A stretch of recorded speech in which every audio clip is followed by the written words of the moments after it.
Well, are you part of those who are still expecting Nigeria to qualify for the World Cup? Anyways, shockingly, Benin beat Lesotho 4-0 yesterday. This is the same Lesotho Nigeria could not beat. Before now, I made a video a couple of days ago before the South Africa match, and I said Nigeria has become a draw soup. And that's exactly what happened in South Africa. Anyways, I've been seeing a lot of reactions after that game, and one of them has caught my attention, which of course I'm going to place right. See, when we analyze this football, we are not analyzing it from a place of hate. Nigerians are beginning to equate truth, hard truth, for hatred. What is my business hating on these boys? What is my business?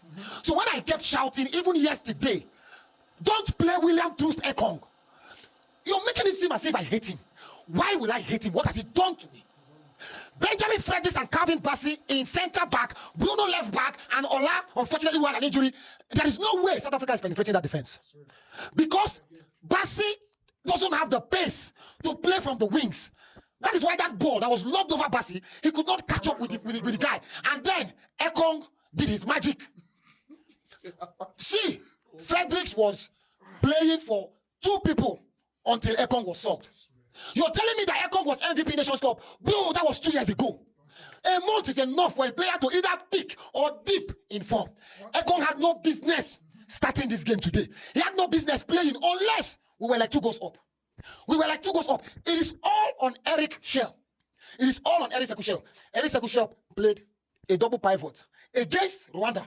Today decided not to play a double pivot. That's brave of him, because the boys actually gave him a fight. They took the fight. But then there was already a weak link in defense. See, when I talk about the fact that we cannot go to South Africa and get a win, it's not because I don't believe in the spirit of Nigeria. It's not because I don't believe in the Nigerian spirit. It's because I have seen this team holistically. A lot of people are playing politics with our national team.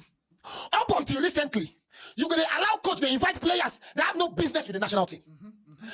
If it was before, they don't go call Fredericks, who will still be battling with Ekong, and maybe, let me know who you call Jaja, is even better. See, Sadiq Umar, when you go invite come, you don't even get the mind to plan, but you go call occupy space. You go to invite players when they call occupy space. Look at Tolu Arokutale. If that before, you don't go invite them. You go stick with Kelechi Iheanacho. You go stick with the known, in the names of Nadem. You don't have the according to Gonshegu, you don't have the here for you to see, because that game actually was really a mess. And for someone like me who didn't even have high hopes before that game, all I can say is allow VP-News&Sports to go even with his injury, without going to South Africa to cheer the boys and to, of course, ginger them to victory was an error. VP-News&Sports should have gone to South Africa. If you asked me, when I heard he left because of his injury, I wasn't happy, because the day he had the injury, while we were playing against which team now? We're playing against Rwanda. He stayed, he cheered, he was the one that gingered the team to victory, and that would have helped in South Africa. Secondly, in my previous video I also told you how an error from Troos Ekong, who is a very fantastic footballer before now, who has been very instrumental to Nigerian victories and glories for the past 2 years, was an issue that led us to draw the last match against Zimbabwe in Rio. I mentioned that game probably must have been sold, because the way Nigeria drew that game, to me, that must be an implication. It's either a spiritual implication or there was something beyond the physical that we couldn't just see. And having Troos Ekong again commit a blunder that led to us conceding a goal against South Africa, when I saw that, because I wasn't even watching the match, I was like, God, not again. Why did Troos Ekong even start the match or even feature in the match?